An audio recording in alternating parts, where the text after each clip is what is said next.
Bapak, Ibu, dan Saudara yang terkasih di dalam Tuhan Yesus Kristus. Tema renungan kita saat ini tentang kesabaran. Untuk belajar sabar, mari kita lihat contoh. Seorang yang mau mengantarkan saudara atau orang tua yang sakit ke dokter. Yang pertama dilihat adalah nomor antrian. Lama apa tidak? Ketika menunggu nomor antriannya lama tidak dipanggil, biasanya menggerutu, gelisah, ngomel-ngomel. Kenapa? Karena tidak sabar. Satu contoh lagi, ketika sedang berkendara, tiba-tiba ada seorang naik motor mepet dengannya atau menyerempet, ngerem mendadak, atau belok tanpa rating mendadak. Lalu apa yang dilakukan?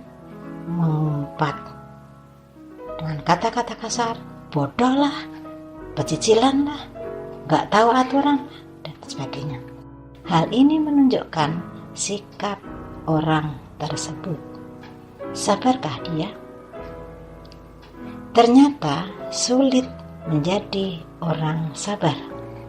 Yang gampang adalah jadi orang yang marah-marah, emosi. Lalu bagaimana caranya menjadi orang sabar? Sulit, karena terkadang tidak tahu dengan dirinya sendiri, sabar atau tidak. Dan biasanya tahu dirinya sabar atau tidak dengan cara bertanya kepada orang lain atau temannya. Aku ini sabar enggak sih? Memang jarang ada khotbah khusus tentang kesabaran. Dalam 1 Korintus 13, di mana kasih yang pertama menuntut kesabaran. Kasih itu sabar. Dan Tuhan mengendaki melalui firman-Nya tersebut untuk dilakukan oleh kita. Yang sebenarnya demi kepentingan kita, demi kepentingan manusia. Walau ada orang yang sok suci bahwa segala kebaikan yang dilakukan adalah untuk Tuhan. Aku sabar adalah untuk Tuhan dan sebagainya. Masih banyak lagi. Itu semua sih bagus. Walau sebenarnya adalah untuk kepentingan dirinya sendiri. Sabar perlu belajar. Belajar sabar berarti belajar menderita, belajar menahan diri. Maka orang yang sabar adalah orang yang mau menderita. Sabar itu buah roh. Sabar juga bukti dari kasih. Sabar karena dilandasi kasih, maka sabar bisa elastis menjadi berkembang. Sabar ini perlu dipupuk, dirawat, diurus sehingga menjadi berkembang, menjadi lebih baik. Sabar yang elastis ini bisa mengembang. Sabar yang dapat berkembang ini, orang tersebut akan menjadi lebih sabar. Namun juga bisa menjadi menyusut dan hilang, menjadi mudah emosi.